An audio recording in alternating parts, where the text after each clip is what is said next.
के व्लॉग में आप देखेंगे नाश्ते के बाद कैसे मैं अपने किचन को साफ़ करती हूँ, सब्ज़ियों को कैसे फ्रेश रखा जा सकता है।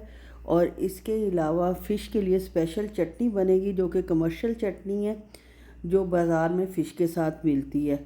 आएँ और ज्वाइन करें मेरे साथ और बहुत कुछ सीखें आज के व्लॉग में। बिस्मिल्लाहिर्रहमानिर्रहीम। अस्सलामुअलैकुम। क्या हाल हैं आप सबके? उम्मीद है सब खैर खैरियत से होंगे। अल्लाह ताला हमेशा हम सबको अपने हिफ्ज़ व अमान में रखे, आमीन सुमा आमीन। ये जनाब सबसे पहले मेरी बच्चे के कमरे की डेकोरेशन देखें। वो जो हमारे पास फ़तायर आए थे उसका जो डब्बा खाली था वो इसने ले लिया, उसको साफ़ किया और उसमें अपनी सारी आर्ट्स का सामान जो है वो संभाल कर रख लिया। ये दिखाने के बाद मैं जनाब किचन में आती हूँ। नाश्ता हो चुका है हमारा और ये एक अंडा मैंने एक्स्ट्रा बॉईल किया था कि अगर हस्बैंड साहब ने कहा मुझे बॉयल अंडा चाहिए तो बॉयल दे दूँगी। और नाश्ते के बाद जो किचन की हालत है वो आप देख लें, माशाल्लाह इतनी बुरी भी नहीं है और इतनी अच्छी भी नहीं है। खैर जनाब सफाई शुरू करते हैं। सबसे पहले मैंने जनाब बर्तन धोए हैं और बर्तन धोने के बाद नाश्ते के बाद सबसे पहले मैं बर्तन ही धोती हूँ, उसके बाद काउंटर्स को अच्छी तरह साफ़ करती हूँ। ये जो मैंने स्प्रे लिया हुआ है ये ग्रीस प्रूफ है, यानी ग्रीस को बहुत अच्छी तरह साफ़ कर देता है। कोई चिकनाई गिरे, कोई ऑयल का कतरा गिरे तो उससे ये बहुत अच्छी तरह साफ़ हो जाता है। और इसके अलावा जिस कपड़े से मैं इसको साफ़ करती हूँ वो भी जर्म्स फ्री हो जाता है, यानी इसके अंदर जर्म्स को ख़त्म करता है। और चूल्हा जो है वो गंदा हो जाता है। ज़ाहिर है जब आप नाश्ता बनाते हैं और रोज़ाना रात को तो खैर मैं सिर्फ़ इस पे सादा कपड़ा से साफ़ करके सो जाती हूँ, लेकिन सुबह नाश्ते के बाद इसको अच्छी तरह चमका देती हूँ ताकि पूरा दिन साफ़ सुथरा किचन देखकर हर किसी का दिल खुश होता है और मेरा भी ज़ाहिर है खुश होता है। और उसके लिए मैं मेहनत भी करती हूँ ताकि जब किचन में आऊँ तो काम करने को जी चाहे। अक्सर मैस फैला हुआ हो, गंद हो, चिकनाई हो तो आपको पता है कि अच्छा भला काम करता हुआ बंदा भी घबरा जाता है और ख़ुद भी काम करने को दिल नहीं करता। किसी और ने खैर क्या करना है, मैंने ही करना होता है ज़्यादा। और इसी तरह हर घर में जो घर की माशाल्लाह औरत होती है उसी ने ही किचन संभाला हुआ होता है और सारा काम करना उसी का फ़र्ज़ होता है। किचन चमकाने के बाद जनाब चूल्हा चमकाने के बाद उसके बाद हर सारे काउंटर शाउंटर और हर चीज़ साफ़ कर लूँगी। इधर भी चिकनाई लग जाती है क्योंकि चीज़ें रखती करती हूँ, कढ़ाई वगैरह बाज़ औक़ात कढ़ाई तेज़ी से उठाओ और इसमें ऑयल ज़्यादा हो तो वो भी थोड़ा बहुत तो ज़रूर ही गिर जाता है। इसके बाद जनाब जिस पे मैंने साइड पे जो टेबल रखा हुआ है उसकी क्लीनिंग होगी। उसका सामान उठा के फ़िलहाल यहाँ रख रही हूँ ताकि उसको अच्छे से क्लीन कर लूँ। और ये चाय का कप अभी पड़ा हुआ है और हस्बैंड साहब जो हैं वो हमेशा रात को लेट सोते हैं, काम शाम करते रहते हैं और तो उनका नाश्ता हमेशा हम सब के बाद ही होता है। उनसे पहले ही मैं अपना एक्स्ट्रा काम कर लेती हूँ। और जनाब जो फ़िश हमने मैरिनेट की थी बहुत मज़े की, जो पिछले व्लॉग में आपने देखी है, नहीं देखी तो प्लीज़ आप पिछला व्लॉग देखें कि उसमें फ़िश को कैसे मैरिनेट किया गया था। इस दफ़ा हम जो है उसको फ्राई करेंगे इस व्लॉग में और उसके लिए स्पेशल चटनी बनेगी जो कि फ़िश के साथ मिलती है और बड़े मज़े की लगती है। इंडिया में भी मुझे अनीस खातून बताएंगी कि ये चटनी ऐसे ही मिलती है इंडिया में भी फ़िश के साथ, लेकिन पाकिस्तान में तो ये मिलती है और बड़ी मुश्किल से इसकी अच्छी रेसिपी मुझे मिली है। इसमें मैंने खुश खुबानी डाली है और इमली एक जैसी क्वांटिटी में लेकर तकरीबन 25 ग्राम्स होंगी दोनों चीज़ें, 25 ग्राम्स इमली का पल्प निकाल लिया और इसको अच्छे से बारीक पीस लिया। पीसने के बाद हम सॉस पैन में डालेंगे और जो एक्स्ट्रा हमारा मटेरियल लगा हुआ है उसमें पानी डाल के हिला हिला के उसको भी निकाल लेंगे। ज़ाया कोई चीज़ नहीं करनी, एक तो उसका फ़ायदा कुछ नहीं, दूसरा गुनाह अलहदा होता है और चीज़ ज़ाया करते हुए दुख भी खैर बहुत होता है। उसके बाद जनाब इसको चूल्हे पे चढ़ाते हैं और हिलाना इसको मुसलसल है। चीनी इस्तेमाल करेंगे इसके अंदर 2 टेबल स्पून कर लें, 3 टेबल स्पून कर लें, लेकिन मैं ज़ाहिर आपको पता है स्टीवियाना यूज़ करती हूँ क्योंकि हस्बैंड साहब की वजह से वो शुगर खा नहीं सकते और मुझे ज़रूरत भी नहीं है कि मैं खुदा न खास्ता वो इस्तेमाल करूँ, हम सभी फिर यही यूज़ कर लेते हैं। और इसके अलावा इसमें कुटी लाल मिर्च जाएगी, हाफ़ टी स्पून, 1/4 टीस्पून इसमें रेड चिली पाउडर जाएगा और तकरीबन 1/4 टीस्पून ही इसमें सॉल्ट जाएगा। और इसको अपने हिसाब से हमने थिक कर लेना है। थिक होने से पहले जब थोड़ी सी थिक हो जाएगी तो इसमें 2 टेबलस्पून हम सिरका डाल देंगे। सिरके से इसका ये फ़ायदा होगा कि ये लॉन्ग टर्म चल भी जाएगी। खैर जितनी मैंने बनाई है ये तो 2-3 दफ़ा में ही ख़त्म हो जाएगी। अगर ज़्यादा बना कर रखनी हो तो सिरका थोड़ा ज़्यादा बढ़ा दें। और बहुत मज़ेदार सी आपकी कमर्शियल फ़िश की चटनी तैयार है।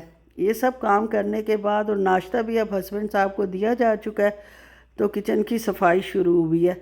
फ़र्श आपको साफ़ लग रहा होगा कैमरे में, लेकिन ये साफ़ बिल्कुल नहीं है। मुझे तो ऐसे चिकना चिकना और गंदा लग रहा था, इसलिए मैंने फेरी को पानी में भिगो काफ़ी सारा डाला है और उसको मैं पूरे फ़र्श पर फैला रही हूँ। और उसके बाद अच्छी तरह ब्रश से इसको रगड़ूंगी ताकि इसमें मुझे अपनी शक्ल नज़र आ जाए। फ़र्श को कहते हैं ना ऐसा चमकना चाहिए, जिसकी तारीफ़ लोग करते हैं कहते हैं उसका फ़र्श तो इतना साफ़ था कि उसमें से शक्ल नज़र आ रही थी। और मेरी तो खैर किसी ने करनी नहीं है, लेकिन मैं खुद से ऐसी कोशिश करती हूँ कि फ़र्श को अच्छे से चमका लूँ। फेरी डालने के बाद मैं इसके ऊपर रगड़ूंगी और रगड़ने के बाद सारी चीज़ें हटा दूंगी जो मैं हटा सकती हूँ। और इसको ब्रश से अच्छी तरह रगड़ के और फिर वाइपर से इसका पानी जो है वो हम ड्राई कर लेते हैं। और बार बार जनाब जो है पानी डालना पड़ता है मुझे, क्योंकि पाइप मेरा यहाँ लगता नहीं है, वो स्लिप होकर नीचे आ जाता है। और अगर उसको मैं फ़िक्स करती हूँ तो आपको पता है फ़िक्स करने से फिर बाकी काम मेरे रुक जाएंगे। ये देखें जनाब, मेरा नीट एंड क्लीन किचन नाश्ते के बाद तैयार है दोबारा गंदा होने के लिए। और दोबारा गंदा करने के लिए जब ये सूख गया है तो मैं वापस आ गई हूँ। और सब्ज़ियाँ मैंने ली थी थोड़ी सी, जिसमें हरा धनिया था, हरी मिर्चें, अदरक और करेले। इनको जनाब अब संभालना बहुत ज़रूरी है। इसके मैं टिप्स आपको बताती हूँ जिस तरह मैं करती हूँ, और इससे काफ़ी अरसे तक ये सेफ़ और महफूज रहती हैं। सबसे पहले मैंने हरा धनिया जो लिया है उसको अच्छे से धो लिया है और धोने के बाद उसको सूखने के लिए रख दिया है। जितना मॉइस्चर सब्ज़ी में होगा उतनी जल्दी वो ख़राब होती हैं, इसलिए मैंने उसको धो के सूखने के लिए झाड़ के रख दिया और काटा अभी नहीं है। और दोपहर का सैलेड भी साथ तैयार कर लिया, सिर्फ खीरे और ऑलिव्स ही थे।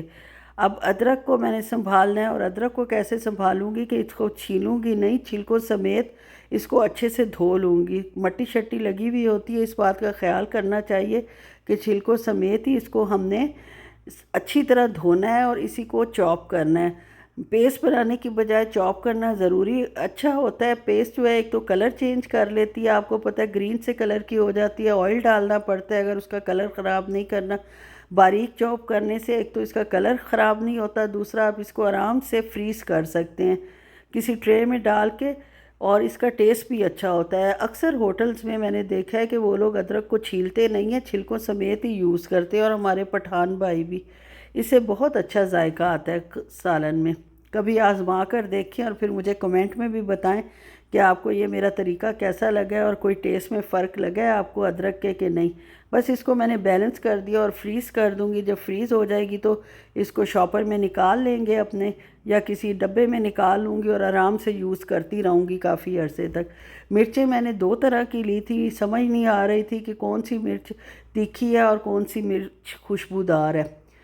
मिर्चों का ये है कि इनको धोने के बाद आपने अच्छी तरह टिश्यू से साफ़ कर लेना है। वही बात है कि हमें सब्ज़ी को ज़्यादा अरसे तक सेव करने के लिए इसका मॉइस्चर ख़त्म करना बहुत ज़रूरी है। जैसे ही मैंने इसको मतलब धो लिया, साफ़ कर लिया, साफ़ करने के बाद इसकी डंडियाँ उतार देंगे। डंडी के साथ जो है मिर्च जल्दी ख़राब हो जाती है, और अगर डंडी उतार के इसको सेव करें तो ये काफ़ी अर्सा चल जाती है, फ्रेश रहती है अच्छी तरह। दोनों टाइप की मिर्चों की मैंने, एक तो इंडियन मिर्च है कि जो तीखे वाली होती है, और एक ज़रा बड़ी सऊदी मिर्च है। इंडिया और सऊदी मिर्च का मिलाप मेरे इस डब्बे में हो गया है। इसके ऊपर भी मैं टिश्यू लगा दूंगी और इसको फ्रिज में रख दूंगी। आजकल मौसम क्योंकि चेंज हो गया, थोड़ा सा फ्रिज भी ज़्यादा ठंडा कर रहा है, तो ऊपर टिश्यू रखना भी ज़रूरी था। दो एक दिन के बाद ये हल्का हल्का गीला हो जाएगा तो टिश्यू मैं चेंज करती रहूँगी।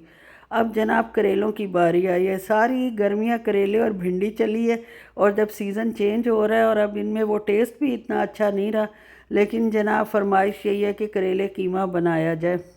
उसके लिए कीमा तो पता नहीं ये मैं कब बनाऊंगी, लेकिन करेलों को साफ़ करके रखना बहुत ज़रूरी है। अगर नहीं करूँगी तो ये फ्रिज में पड़े पड़े ही तबाही की तरफ मुड़ जाएंगे और मेरे करेले जो है वो ज़ाया हो जाएंगे। इनको बस छील कर इनके सीड्स निकाल लेते हैं, इनकी कटिंग करते हैं, और साथ साथ काउंटर की सफाई जो कि बहुत ज़रूरी है।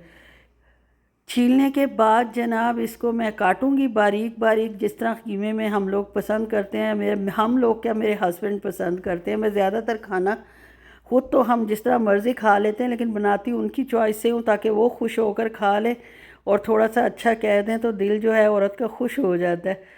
और जनाब ये मैंने बारीक बारीक काट लूँगी। काटने के बाद इन पर नमक लगाऊंगी और नमक लगाने के बाद इनको 2-1 घंटे के लिए छोड़ दूँगी ताकि इनका जो कड़वा पानी है वो निकल जाए। और जब निकल जाएगा तो धोकर इनको फ्राई करके इसको भी फ्रिज में रख लूँगी टिश्यू लगा के, ताकि एक्स्ट्रा ऑयल भी निकल जाए। और जब इसमें नमक लगाएंगे तो टोकरी के नीचे कोई बाउल वगैरह रख देंगे ताकि जो पानी है वो नीचे ना गिरे और हमारा काउंटर ख़राब ना हो, इसी बाउल में गिरता रहे। और जब इंशाल्लाह 2 घंटे हो जाएंगे तो इसको हम निकाल लूँगी, धो के फ्राई कर लूँगी और फ्रिज में रख दूँगी। अब आखिर में बारी आई है हरा धनिया की, और ये सूख चुका है अच्छी तरह। इसको ज़ाहिर है चॉप करूँगी और उसी तरीके से जिस तरीके से मिर्चें रखी हैं हरे धनिया को भी सेव कर लूँगी। अगर इसको आप इसी तरह साफ़ करके फ्रीज़र में रख देंगे तो वो भी बहुत अच्छा है। और अगर फ्रीज़र में नहीं रखते, फ्रिज में रखेंगे तो टिश्यू ऊपर नीचे लगा कर आप फ्रिज में रख दें। अभी मैंने उसको रखा नहीं है इसलिए कि मुझे हल्का हल्का गीला लग रहा था। घंटा एक इसको बाहर रखूँगी, जब फुली ड्राई हो जाएगा तो फिर मैं इसको रख दूँगी फ्रिज के अंदर। अब मछली फ्राई करते हैं, जो मैंने पिछले व्लॉग में मैरिनेट की थी, 24 आवर्स के लिए रखी थी। इसको अच्छी तरह के मैरिनेशन हो जाए। दरमियानी आंच पर ऑयल को बहुत अच्छा गरम करना है। जितने अच्छे गरम ऑयल में डालेंगे उतनी फ़िश क्रिस्पी और अच्छी बनेगी। और अगर ठंडे ऑयल में डालेंगे तो फिर क्रिस्पीनेस इसकी नहीं आएगी और ऑयल भी ये ज़्यादा एब्जॉर्ब करेगी। खैर जनाब 10 मिनट लगे हैं। फ़िश क्योंकि बारीक पीसीज हैं, इतना ज़्यादा इसको मुझे नहीं ज़्यादा टाइम लगा, जल्दी बन गई है 10 मिनट्स के अंदर। वरना मैं अगर मोटी फ़िश हो तो 2 दफ़ा फ्राई करती हूँ, एक दफ़ा हाफ़ डन करके निकाल लेती हूँ और फिर दोबारा फ्राई करती हूँ। ये देखें जी, हमारी चटनी जो मैंने बनाई थी और साथ फ़िश का प्लेटर जो है वो तैयार है। बस इतनी ही एक टाइम में हमारे यूज़ होगी। और अब मैं आपको इसको खोल के दिखा देती हूँ, फ़िश को थोड़ा सा तोड़ के। ये देखिए इसकी तहें बनी हुई हैं। बस जनाब यहीं तक था मेरा व्लॉग। अच्छा लगे तो लाइक शेयर और सब्सक्राइब कर